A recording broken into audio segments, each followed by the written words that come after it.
What's up, family? It's your girl, April Love, and this is another installation of Just Breathe with April Love. I'm so excited about this episode, guys. I'm so excited. This year has been mind-blowingly wonderful. Yeah, that's a good word for it. I mean, my energy is at an all-time high. I am breathing, I'm in flow, and I'm just really in a good place, and I want that for everyone. So that's why I was very, very, very intentional about curating a list of guests for this season that speak to our best version of ourselves, because that's what they are. They have really aligned with God's purpose for their life. It shows all over them, and we want the same for you. So let's have a nice conversation today and start the work. So sometimes you run across people in your life that are like, oh my God, it could be nobody but God that just kind of like made this happen. And my first interaction with this beautiful woman was, that's how I felt. I was like, wow, she had this energy about her that just kind of like came in the room before she said a word. I was already familiar with her because, I mean, it's Atlanta and she's Atlanta historic legend, her family. But she herself was just, I mean, an amazing, amazing energy when I first met her. And it's just been wonderful ever since. So I'm very excited to share her with you. Our special guest today is none other than Mrs. Elisabeth Omilami. She is daughter of civil rights leader Hosea Willimas. She's a fervent member of the National Low-Income Housing Coalition. She is CEO of human services organization Hosea Helps, who does so much amazing work in the community. She is a producer. She is an actress. She is a wife. She is a mother, and she is a friend. But she is also, just like me, a breast cancer survivor and thriver. Thank you and welcome, Ms. Omilami. Thank you for having me, April. Thanks for being here. We're so excited to have much. you. So I know who you are, and I've shared my experience with you. But can you share with the audience who Elisabeth Omilami is? You know, I I always have trouble sharing about who I am, because when I wake up every day, I feel like just like this regular person. They're trying to get out of the bed. Mm-hmm. But when I look back over my life, yes, I'm like, okay, you did these things, not because you set out to do them. I mean, I've fed millions of people all across the world with the organization Hosea Helps in the Philippines, in Ghana, in South Africa, and we spent 9 years every summer in Haiti. Oh, wow. Yes, so that was that sort of international travel part of my life. And then before that, my father and mother were leading a civil rights movement in Savannah, Georgia. And Martin Luther King found them there and said that they were the single most responsible for integration in the Southeast, and hired them to come to Atlanta. Wow. And so I grew up seeing traumatic things. I grew up seeing miraculous things too. Mm-hmm. And then my actress part of my life, which started in high school, was something that I really used for therapy. I couldn't really do a lot of the normal things that girls knew how to do, because I was raised in the streets with my father, marching up and down, going to jail for freedom. I went to jail the first time for marching and sitting in when I was 9 years old. What? Wow. So all these things put together make me a kind of very interesting person, mm-hmm, but deep within myself, the verve for life, mm-hmm, the all of that gets you up and going, that I saw in you when I met you, was so inspiring to me. Because I was like, I never met this April Love person. And here she is doing all these things, survivor and thriver of breast cancer like myself. Right. So that inspiration has become a part of my life as well, as I move forward past my diagnosis into all the wonderful things God has, left for me to do. Right. what Miles Monroe said, make sure we leave here empty. Yes, I think you ma'am. are definitely going to do that. I love it. So you multi-hyphenate. So how do you, basically, Just Breathe was birthed out of my own experience with seeing the state of the world, coming out of the pandemic and seeing how people were so anxious and just frustrated and stuck and kind of just trying to figure it out. So a lot of people were in isolation. A lot of people were, it was like we were plagued with fear, terrorism, they're raiding the Capitol, so much going on. But yet and still, we're still living. We're still among the living. We have children and friends and family. And, so I was like, no, we just got to stop and breathe. Like, God is still in control, stop it and breathe. We need a platform that speaks to that. We got enough of this CNN scare tactics. Why not have this, platform where we bring people in who are living a purpose-driven life? No, we may not all have it all together, but we do have some practical steps in order to get that life, that best version of ourselves. So that's kind of what it was birthed out of. So you faced obstacles from, being a part of civil rights and seeing, just oppression and discrimination up close and personal. And then, basically now dealing with cancer over the course of your life. You said you look back over your life. What are some breathtaking moments that you can share with the audience and even talk about how you got through? Yeah, oh, wow. I think about getting off the airplane in Haiti and seeing these women sitting on the ground with no panties. Wow. And an epidemic of women's diseases throughout the country. And I think about the heat, how hot it was and how I thought I would never make it. But that God had sent us there for a reason. I think about going to Voodoo Mountain and seeing the voodoo practices, but seeing the Christian practices and all mixed together as one thing. I think about seeing my father come home after March on Washington or March across the Edmund Pettus Bridge or leading for voters' rights, workers' rights, all the work that Hosea Williams did, and my mother, Juanita, just exhausted, just fall out on the sofa, Moments when we were standing in front of state troopers that we knew were going to beat us, that we knew had billy clubs, and we knelt down on our knees, said a brief prayer, and stood up and walked right into that thing. It's been, at Hosea Helps, disheartening and bittersweet because we're serving more people than ever here in Atlanta and around the Southeast.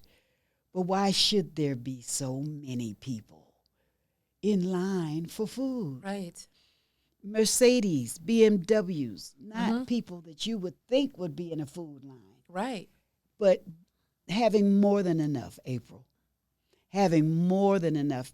Our new headquarters here can hold 400 pallets of food. Oh, wow. So that's a huge amount of food. Yes. And companies like Hormel, Publix, and Kroger, and churches and individuals keep us lifted up. So it's the trial and the victory. Mm-hmm. They're linked hand in hand.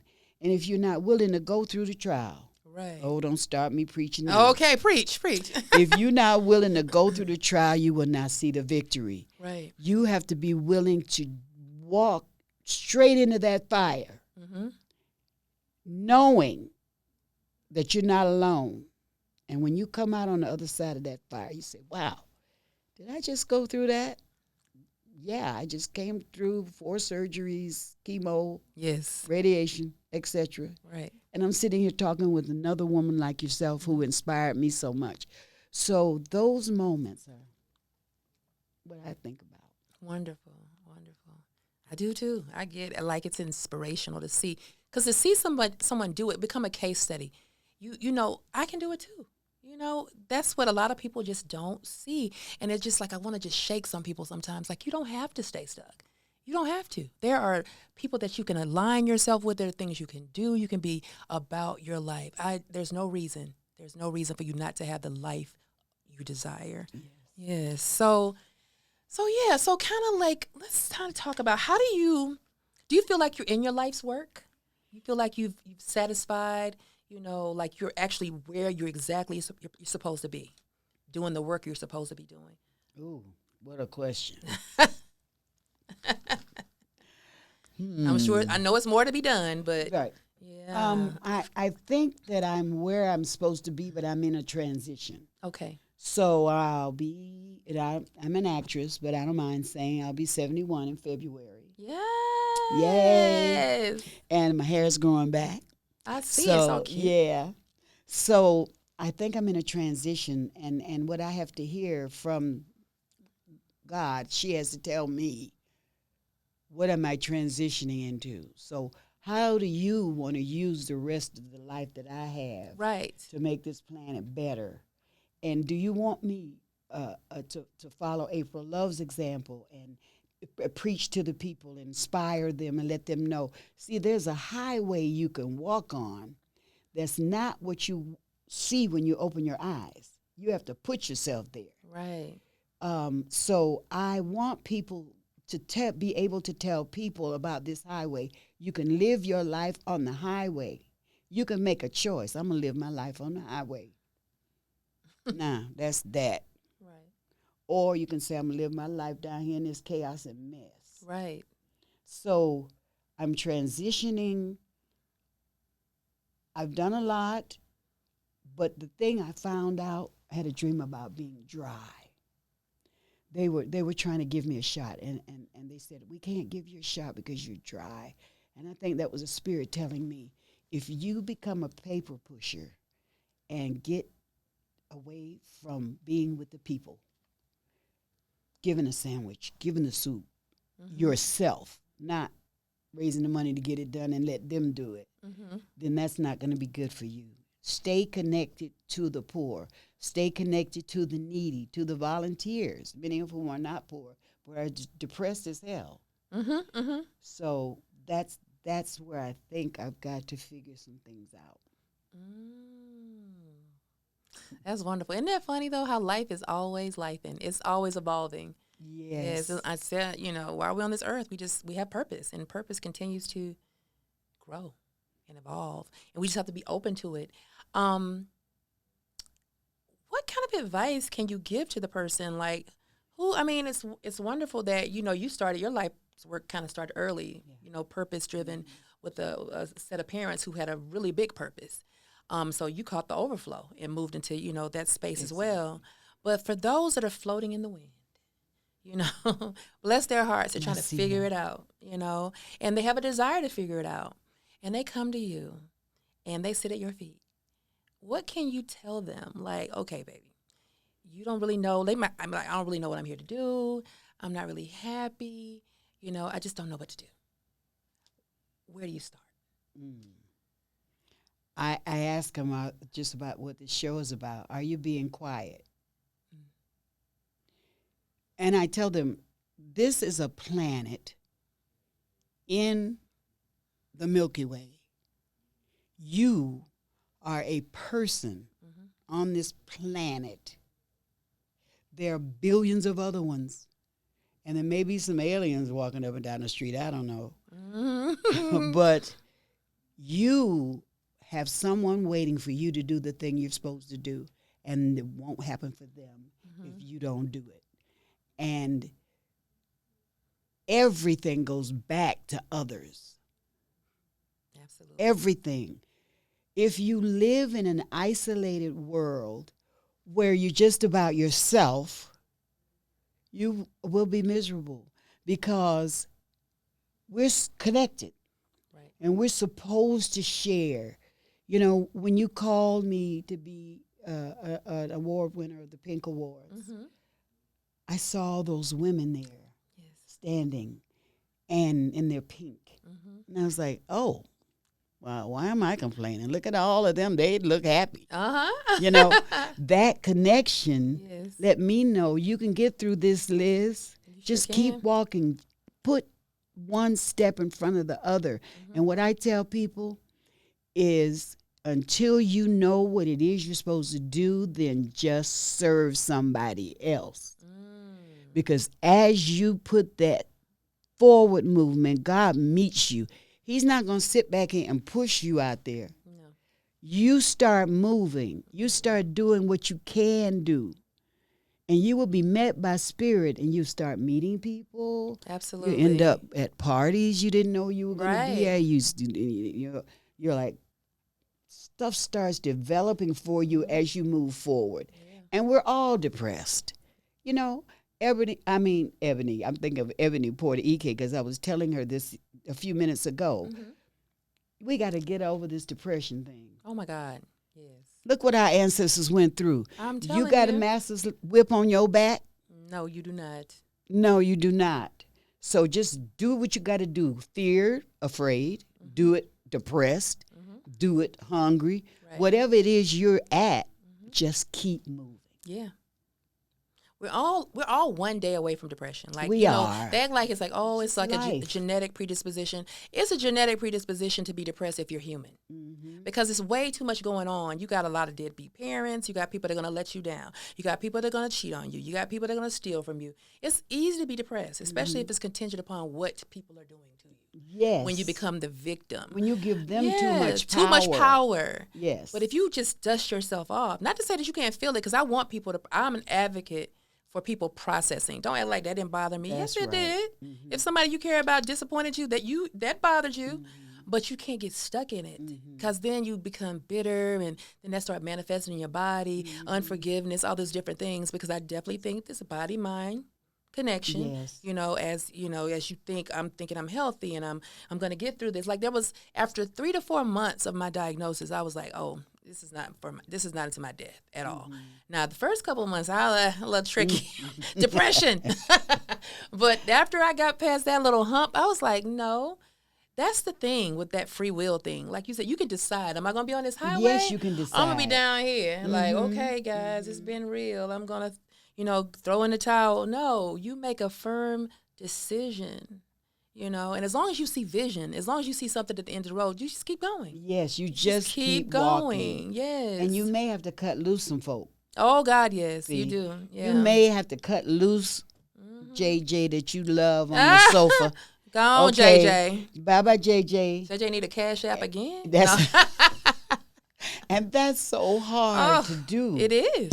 It better be by yourself and be better than for you to be over here with a bunch of folk that ain't going nowhere. Exactly. So where are the people you're around going? That's the question you need to ask.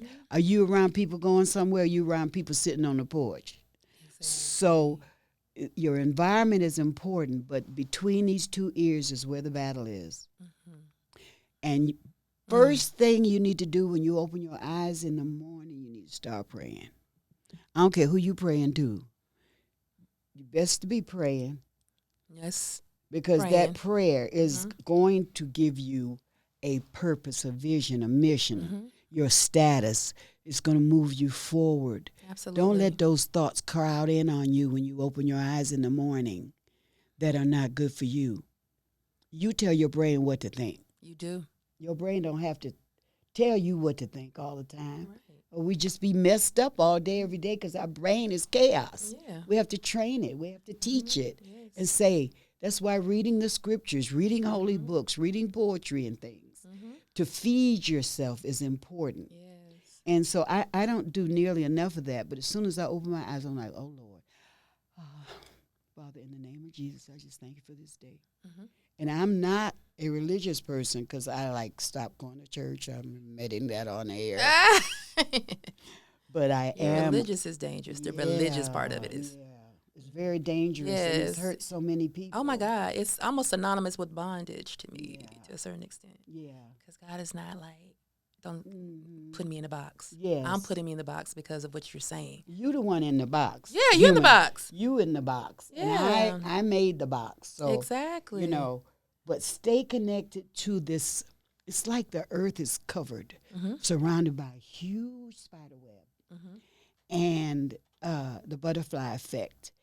And you send up a signal and connect to that spider web and receive that spirit that's going to get you through the hard times and make you love the good times even more. Because you can get to the point where you don't even know how to be happy. Right. And I see that, and it's so funny that, not funny, but it's disheartening, really. I see it so much in younger people. Like Gen Z, that's why they feel like they got to smoke all the time. They got to do this all the time. They have to self-medicate. They don't want to, either they're really intense and feel a lot, or they really want to be numb and not feel much. Yes. And, I mean, it's generational. I mean, you got older people, you got everybody in every generation. It's very easy to numb yourself because trying to feel takes courage. You have to feel like, okay, they don't like me here. They don't want me here. They're not supporting me here. And to admit that, you just kind of, it takes a lot of courage that people are not willing to just be like, it is what it is. This is not a good fit for me. You don't like me at this job. I'm going to go ahead and bow out gracefully instead of letting it just, oh, this is happening. And then you start becoming a victim because then your last boyfriend or your last girlfriend did this, and then mama didn't, and daddy didn't show up. And then you draw those things to you. Absolutely. That's law of attraction. It makes it even worse. Yes. If you think about it, it's going to, So find, and I don't mean TikTok either. I don't mean TikTok and silliness. Right. You ain't got time for silliness. No, we don't. You need to be making sure you're filling yourself with stuff that's going to enlighten you, strengthen you, educate you, and be around people that are wanting to make a difference in the world. Isn't that what it's really all about? That's what it's about, and it's so. And I don't even say it's necessary. It's mandatory because we have enough people working in opposition. I mean, we got a million. Like, if you put forth even half of the effort that the LGBTQ plus put in towards just empower people, just to take some kind of accountability to your sphere of influence and say, hey, we're not being depressed. We're not going to fall. We're not going to throw in the towel on our marriage. We're not going to throw in the towel on our business. I'm going to hold you up in this. If we just did that, you don't have to go and become the next MLK or Hosea Williams, but you can do your part. That's right. And even just you and your children. Just you and your running your home. Your little tribe. Yeah. You running your home. You are a company. Yeah. Running that home. Exactly. To the excellence, the level of excellence that you take that seriously, your children will benefit and so will you. Right. And a lot less heartache. What's love got to do with it? And we got to talk about Miss Tina Turner. Because she's just left us. She's just passed on. But that song, what's love got to do with it? It really means, what kind of love? What do you mean by love? What is your definition of love?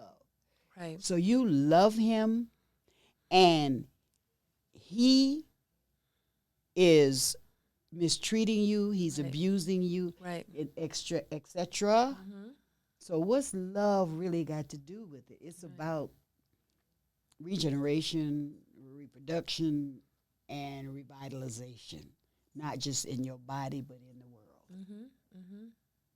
So just be careful about that word love. Yeah, it is so misused. It's very tricky. It can be very tricky. It can also be synonymous with bondage. Yes, ma'am. But I love it. But I love her. Until your death? Yeah. No. Yeah, and also be mindful, too. People have to understand, like, everybody thinks abuse is just bopping you upside your head. No, verbal and emotional abuse, to me, is way more detrimental sometimes. That is and spiritual abuse. Oh, Lord. Look. What we tell the people who come, Hosea Helps, the food is just a portal into the family. Right. Then when we get in that family, we find out, well, I turned the deed for my house over to the pastor, and he said that God need to use my house for his glory. Or we find out, well, I'm running from domestic violence. I came for a food box. We're living in a hotel. Or we find out, well, she got a black eye. How'd you get it? He hit me. Now, the reason she's telling us the truth is because we fed her first. We're not sitting there with a clipboard trying to judge her. Right. We fed her and her family first. And so feeding yourself and others allows the truth to come forth. Wow. And then we can find solutions. That's only like the vessel. Yes, ma'am. Got it. That's big. That's our lives, though. Yeah.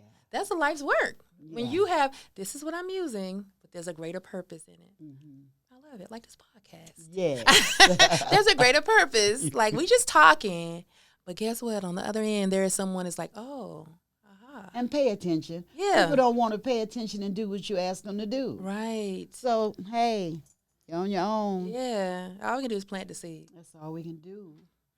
And water it every now and then, but that's it. You got to take care of that thing, grow it. Yeah. Yes, you do. So, since we kind of just moved over there, what do you think the state of the, it's such a big part of us, of our community, of our culture. What do you think the state of the church is currently? Ooh, you didn't ask me that. I just feel led to ask. No. Lord have mercy. I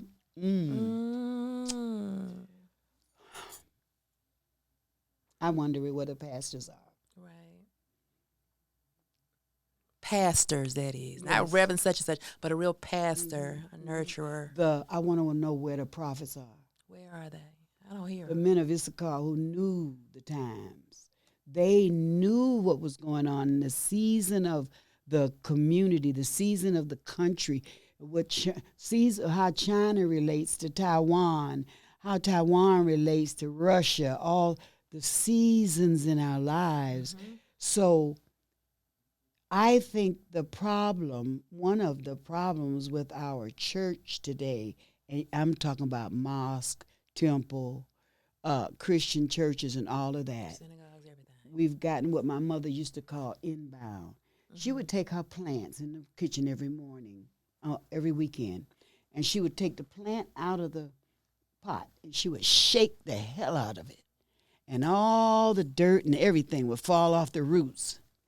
And then she would take a bigger plant pot and some nice dirt, and she would put the plant back in there. She said, "Oh, honey, that plant is root bound. It ain't going nowhere. It need a bigger pot." We're so in our little cycles and our little silos. You can go down the street, and I guarantee you will find an old lady down the street from you that want a sandwich. Yes. Get out of the church. Right. Walk the streets of the city. Yes. Serve the people. Because people. you have to ask yourself, well, what is the purpose of me sitting here? Mm-hmm. Some people have been glued to the pew so long, they be like, "Oh, Miss Jones, she over there, but she died 4 years ago. We didn't know it. She was sitting in that pew so long." And that was I mean, that's crazy. It's a April. disconnect.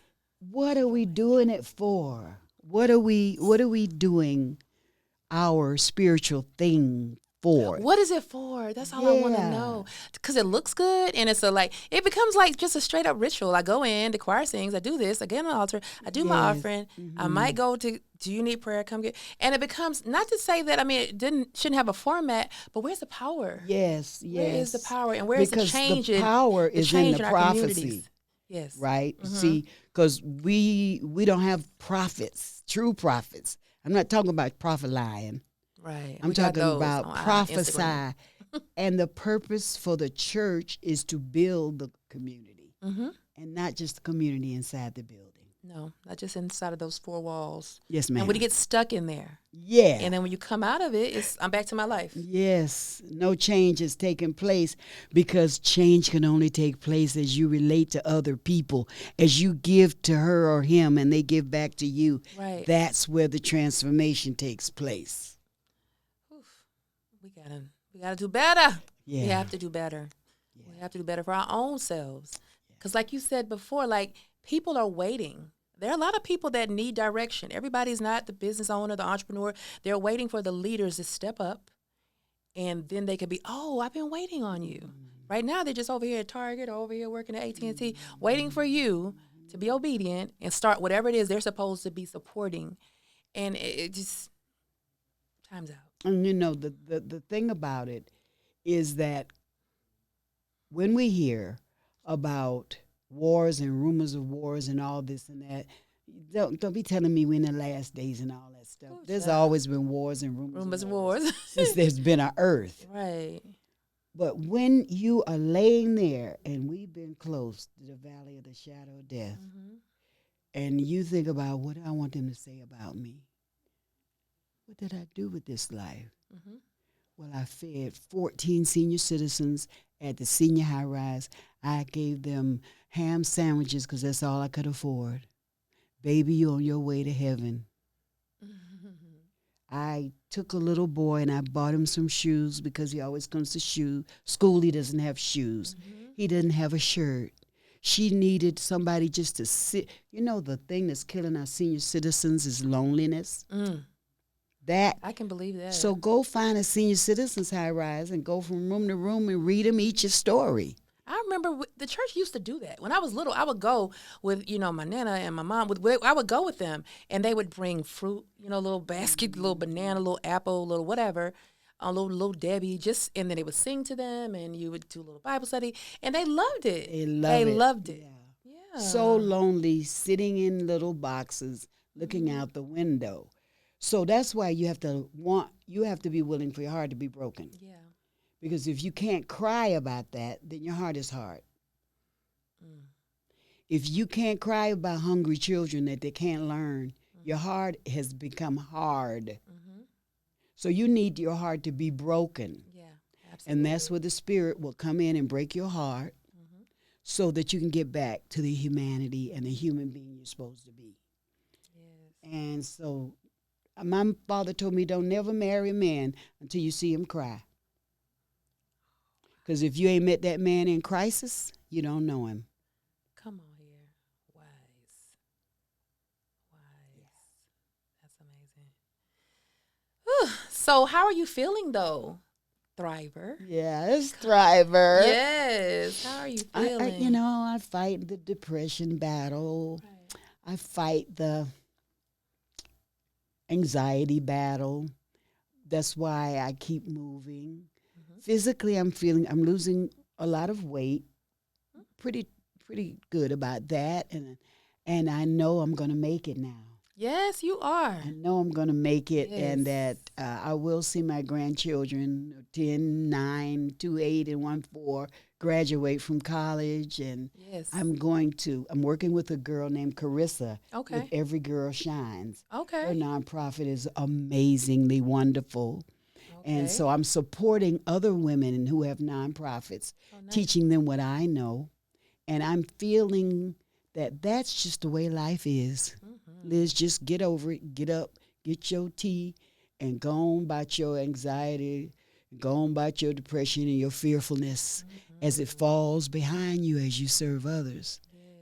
And so, I'm trying to rest. Dr. Phillips told me, go away for 2 weeks. Oh, did you do it? No. You're going to? You're going to? I'm going to try. You will. But I will say this. I can attest to the fact that you are. The question I asked earlier in your life's work, you are. And we are better for it. You are an inspiration, a real inspiration. And it's an honor to be in your presence every time I have the opportunity. I do not take it for granted. Oh. You are. I think I posted that. I was like, she's really an angel on earth. And it's not a lot of them. So, I just want to thank you for everything you do every day. Thank you, April, for everything you've poured into me. It's made a difference. Oh, don't get me crying up here. That's not hard for me, though. But how do people keep up with you, and how do they support the work you're doing at Hosea Helps? Yes, thank you for asking me that because I keep forgetting to talk about it. Yeah. Number 4, HOSEA.org is our website. Okay. For Hosea. Just search Hosea Helps on the internet. And Instagram, Facebook, Twitter, Omilami, Omilami. Just search up Elisabeth Omilami and make sure you see me in Queen Sugar, which I shot several months ago. Was my last acting job. Now the writers on strike, and they're trying to get the actors to strike with them, so I don't know when next one will be. But contact Hosea Helps because our big back-to-school jamboree is coming up, and our No Summer Hunger campaign is underway. Yes, absolutely. We'll make sure that we share the information with our audience as well. It'll be in the caption. But make sure you stay connected with Ms. Omilami and with Hosea Helps. They need the help. We need to show up. We need to show up in the earth and support one another. And we are breathing freely because, God is good. And we had an amazing conversation. Thank you for being here. Of course, I'm going to have you back. And just gratitude. That's the word. That's the word we'll leave with. Just gratitude. All right. Thank you, Miss Omilami. Thank you, April Love. All right, guys. Tune in. Make sure you share, like, subscribe. We're on Apple Podcasts, Spotify, Google Play, and iHeart.